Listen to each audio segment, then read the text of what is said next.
America is running out of missiles. Defensive missiles first.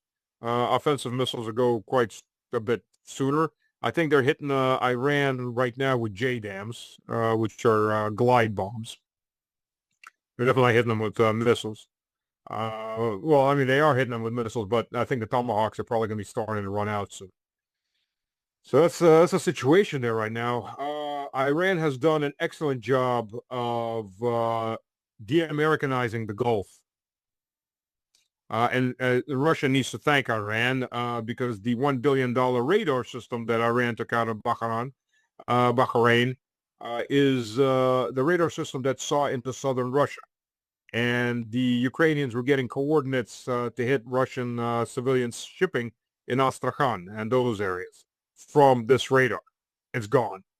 And this secondary radar in Qatar is gone. And most of these, Iran has hit 22 American bases, including American occupation bases in Iraq, which are now under fire also from Shia militia in Iraq, because Iraq's been demanding American leave for the last 10 years. The U.S. has been going, whatever. So that's one of those issues. So I think the region's going to go still a lot further. Israel's taken massive damage. There's reports of public unrest because the areas that they said were safe is not safe.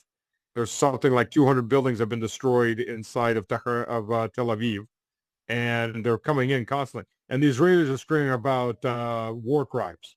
The Israelis are screaming about war crimes. The people committing genocide on all their neighbors except for Jordan so far and Egypt are screaming about war crimes. So, the hypocrisy is rank, but the American missiles, defensive missiles, they not only are there not enough of them, or even nearly enough of them, the production rates are subpar. And they can't expand it without building new facilities, which is something amazing that Americans haven't done that to Patriot missiles, considering how bad they needed Patriot missiles to feed their Ukrainian proxies. Never mind all their other proxies around the world and vassals. The Americans are producing about 35 to 40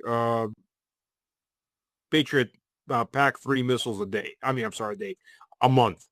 And about 10 THAAD missiles a month, which is absolutely nothing, as you know. So, no, and by the way, China has also cut off the U.S. from dual-use rare earth magnets, to the point that the newer F-35s, there's even a video they came out with it, they don't have the radars up front because there's no magnets for those radars.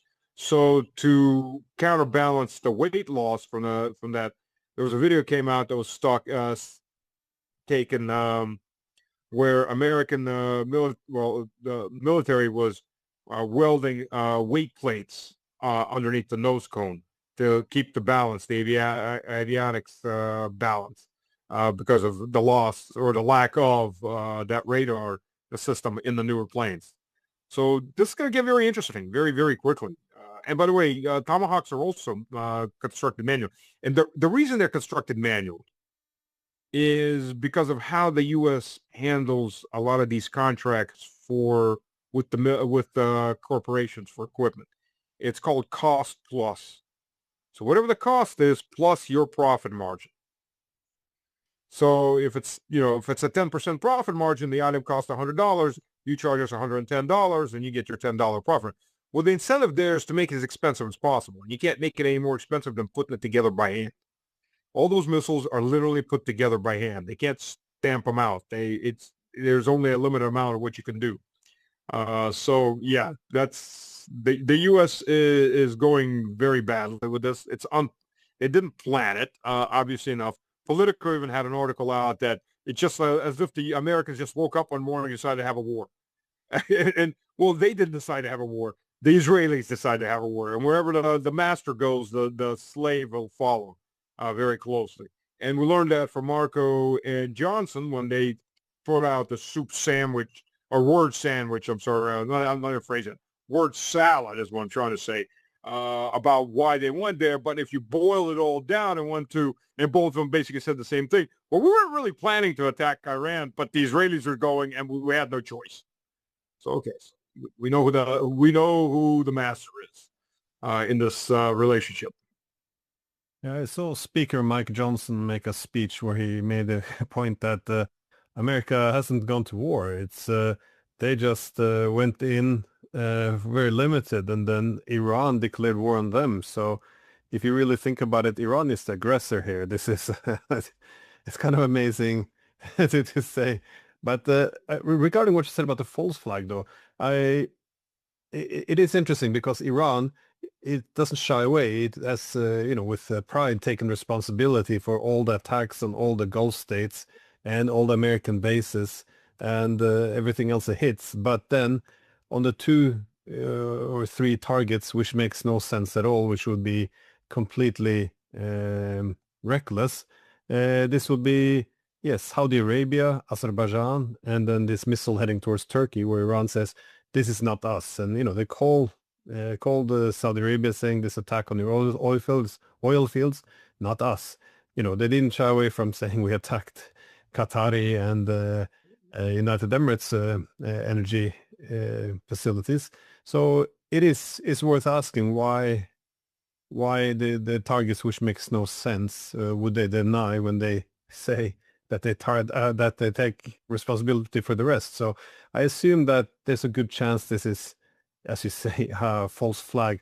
Indeed, the U.S. and Israel, when they haven't achieved their objective of this quick regime change, and it draws into a long war, they need foot soldiers, and they're not going to put boots on the ground themselves, not yet at least. And they already Well, Exit really wants to. What?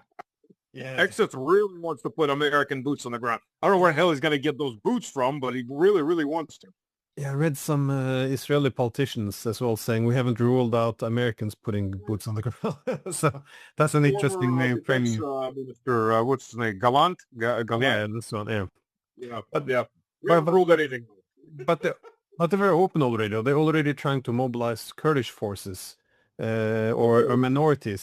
So they already say we want to get foot and boots on the ground. We would like to use proxies. So yeah, and again, it's not that different from the Ukraine war when the Georgian prime minister and his predecessor both say that well, what's driving Western policy toward Georgia these days is regime change to open a second front on Russia. So I think this is reasonable. So, first of all, as Tucker himself, by the way, mentioned for his sources, and it's been mentioned in the local press, Israeli agents were arrested in Saudi Arabia planning explosives, and they were arrested one other country. But look, you already got, first of all, it's a coalition against a coalition, because you already have, to begin with, Iraq, and you have Hezbollah, and you have Yemen. And Yemen's been keeping a kind of a lower profile right now. Everybody's waiting for the U.S. to run out of interceptor missiles. Just so the audience understands the level of interceptor missiles. So the THAAD originally had something like 480 missiles produced for 7 batteries. 2 batteries went to Saudi Arabia. They've been destroyed. The THAAD has a very good over-the-horizon radar, but it's bright. It's incredibly bright. So it draws all the attention of the radar, and if in combat, the last thing you want to do is draw attention, because those that draw more attention get more service. Servicing a target means just shooting at it and blowing it up. So it's a nice way of saying it's like we don't kill, we terminate the enemy. No, we kill them. We blow them up into little pieces. It's the same damn thing. It gets serviced. It gets destroyed. It gets shot at. So those 2 radars are gone, and that's $1 billion something each, by the way, while we're at it. But the problem was post the 12th-day war, the U.S. used up something like 1/3 of its THAAD interceptor missiles. And the THAAD interceptor missile is a piece of crap. It's a $12 million piece of crap.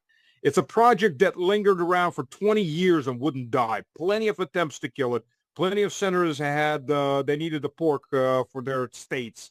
So it wouldn't die. The military tried to kill it numerous times. It just wouldn't die.